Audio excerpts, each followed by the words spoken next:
Hey everybody, and welcome back to Kerbal Space Program RP0. We're back in the VAB today. I'm sure most of you remember this is the RA9 lifted Norseman Mars lander. We are not launching another one of these yet, not for quite some time. We do, however, have a window, hopefully if Kerbal Alarm Clock isn't lying to us, for Jupiter in about 100 some odd days. So I wanted to slap some stuff together because we've unlocked some new tech, and nothing that's obvious here. It's over here in our science window. It's this Pioneer 10 class antenna, which is awesome. Effective approximate range of 1500 gigameters, good for Jupiter and beyond. That's awesome. We also have this 88X with a range of 43 terameters, not supported by RP0. We probably won't be using that one yet. And I can't read that. Effective range of this one's around 580 gigameters, which is pretty good. And we've also got this Voyager antenna with effective range of 11 terameters. Power consumption 240 watts. What's our power consumption here? 160 watts. So we'll probably be going with the Pioneer class antenna. Yes, mission for Jupiter, and I'm honestly hoping to orbitally insert this time. So we're going to need a much more versatile spacecraft. A lot more oomph behind it. And part of that oomph comes at now that we have upgrades for our RL-10s, including the RL-10A-3-3, which ups our ISP. It disappeared. There it is. You can see it blinking there to 444 seconds. And that is up from, what was it? Yeah, right down there at the bottom, 422 seconds. Not just a marginal improvement, I should say. So, which one did I upgrade? Oh, great. It's RL-10, RL-10. I don't know which one I upgraded. Alright. RL-3-3. Won't let me click that. Okay. Won't let me click on any of them. Uh-oh. Great. Alright, well. There's another way to deal with this, so I want to get that to go away. And, alright. KSP glitchy being annoying. Anyway.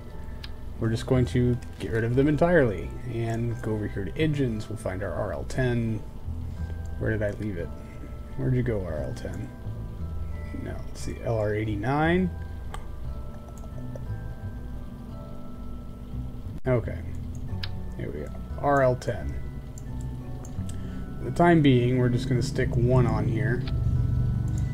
Right click, engine, switch to the 3-3.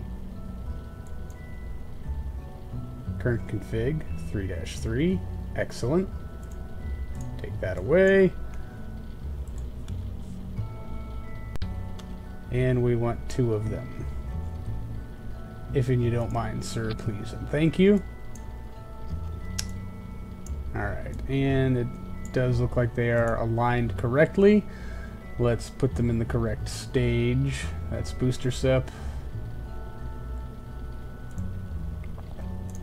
There they are. Alright. And their rated burn time is 7 minutes 50 seconds. Let's see what we have them for at stage 8. 7 minutes 43 seconds. We can actually wedge more fuel in here and be good to go. That's awesome. Currently they'll provide us with 4,000 meters per second delta V. That is also quite awesome. So let's, what was that rated burn time? I've already forgotten. It's been 10 seconds. 7 minutes 50. There it is, 7 minutes 50. That was convenient. Okay, tank type still says default. I really wonder if I have cryo. No, life support, structural balloon, fuselage, service. Nope, default. Alright, that's the only liquid hydrogen I have. Still 7 minutes 50 seconds. Good, good, good. And knowing that, I might leave the surplus of hydrazine in those bottom tanks. Alright, and you guys need to come down here. Alright, now the fun stuff. Take the whole rocket away. Set it off to the side. Okay, so we're gonna start from scratch. Goodbye. So yes, we do have the Ranger Block 3 core. So give us control of up to 0.6 tons. That's vastly improved.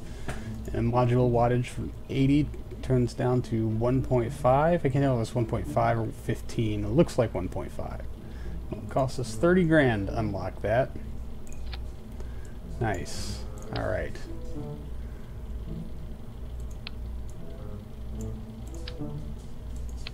Alright, well, probably going to speed up most of this build and post because my builds seem to take a very long time. So, I'll see you guys on the tail end. And for the mid-build, yeah, I did go with the Pioneer antenna. I thought about it for a second, but decided ultimately it was the way to go. I'm going to go with a couple of golden ball tanks because they're just awesome. I thought about these retractable RCS but didn't like them, and actually for the weight, putting on these trusses with RCS on the top of them is weighs a whole lot less, so we're going with that. And then it's a matter of balancing all of the science equipment to trying to get an equal load across everything. So it's basically the orbital observation telescope is really heavy and nothing else is nearly that heavy, running into weight limit restrictions, so I have to basically redo everything that I just did. You'll see me doing that a lot actually, and trying to get everything angled and positioned exactly the way I want, double checking that center of mass, and then tucking a few things in, adding 2 RTGs. This is our first RTG powered spacecraft. It looks like just those 2 RTGs should be enough. Again, running into weight restrictions and trying to adjust the fuel tanks in such a manner and at such a size to where they don't look dumb, but we're not running into a fuel restriction. And I think that's the final setup I came with. Now, I did have that solid on there for a second, but decided instead that I was going to build out another AJ-10 powered upper stage or transfer stage. It actually will give us better delta V and at a marginal weight increase, but I feel like it's the better way to go. It's more controllable. We can do a correction burn with it. That was the biggest point on going with an AJ-10 powered stage instead of the solid rocket. But here's the end. And there you have it. All in all, well, with the probe's fuel unlocked, well, let's just go ahead and unlock that fuel and see what our total delta V is going to be. Yeah, 17,970. Orbit of Jupiter, maybe, maybe not. We might need a larger delivery vehicle to do this, but I'm excited. This is quite cool.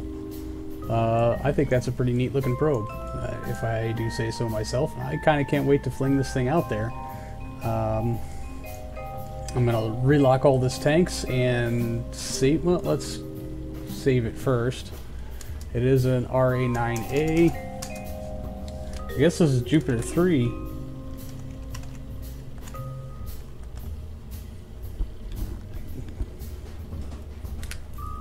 So Jupiter Orbit Survey Mission, JOSM. Well, maybe we'll think of better acronyms. I am terrible at naming things and acronyms, so if you've got any suggestions, please leave them for me. I would actually really appreciate help naming things because I'm terrible at it. Absolutely terrible. Alright, this can probably go just after Booster Sep. All in all, not bad. We did lose a little bit of delta V on that, so I was trying to condense it, make it seem a little smaller, but I'm happy with this. Save and build. We're gonna build 2 of them. Jocelyn B. Build. 2 of them on the build list. It only takes 73 days to build one of these together, and that's with no rush building. So Jupiter Windows in like 100 and some odd days, so maybe rush build the first one just to see how it flies. And this is going to be an awesome mission because it'll actually have the range to stay in contact with Earth the whole time. Unlike our mission that is currently underway that will have to swing past Jupiter, collect its science, and then wait to be back within radio range to give us any of that data back. And I have a feeling that by that time by the time that happens, this will be well on its way, if not already at Jupiter collecting data by the time we get radio contact with our first one back. So, that was a fun little build-a-sode. I'm excited. This should be fun. I really can't wait to start doing, I mean, this launcher is just so cheap. This whole thing, top down, 26 grand. That's nigh unbeatable in my eyes. Like, I would like to see a launcher that's capable of this kind of Delta V for that kind of price. And really, I could probably switch these E1s out for some RD-108s, or maybe even 107s, and get that price down even more. But I'm not going to do that. It started out with the 108s. I'm happy with these E1s. They perform really well. I could probably actually add a little bit more to this stage. You know what? I'm gonna do it.